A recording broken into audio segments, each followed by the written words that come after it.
Hi, this is Eric with Pure Vita Fitness. Always trying to dish out some fitness tips here at our personal training and nutrition center here in Lakeville, Minnesota. And today we're going to talk about another muscle group that maybe you don't talk about a lot. It's called rear deltoids. We always want to have, most guys and gals, we always want to have nice shoulders. Nice shoulders kind of round off or kind of top the arm.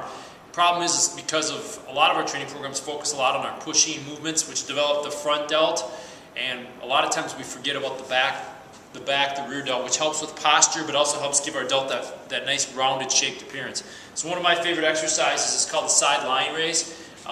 What this does is it forces this to work. A lot of times trying to do reverse flies from a standing position where our necks get really stiff and it's really hard for us. So this is a way to really isolate this muscle, and you'll find a lot of times it's very, very weak.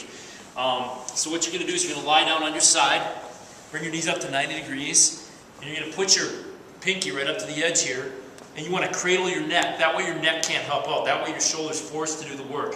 So what I'm going to do is I'm going to come down slow for about a 3-second count. So I'm about perpendicular. I'm going to feel some good tension in the back of my shoulder. I don't want to feel a pinching in the joint though, and I'm going to come back up to perpendicular, come down to parallel, up to perpendicular. Now this is, I would do a little higher reps. This isn't like a 5 to 8 rep thing. I would pick like 10 to 15 reps.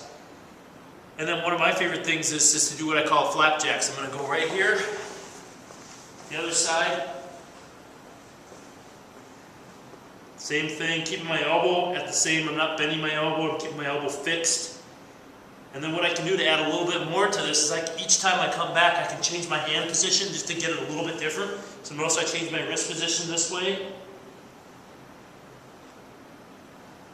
And then repeat that to the other side. And then the third one, this is the most challenging one, is this external rotation. This is going to emphasize a little more of the rotator cuff. I can use this side, do this one too.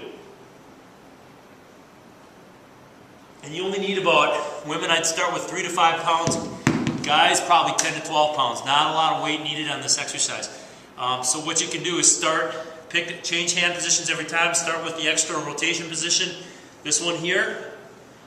10 to 15 each side, coming down, come back the second set on each side, this position here,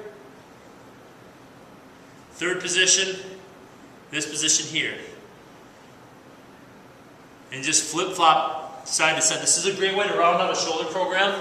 Also, this is a great exercise to superset with, like if you're doing chest press, bench press, because the rear delts kind of kind of the opposite muscle of the chest muscle, so it's a good opposite muscle group to work as you're training chest. So that's your tip of the week. Train those rear delts, keep your shoulders in balance, keep them looking good. We'll see you next week here at Pure Vita Fitness.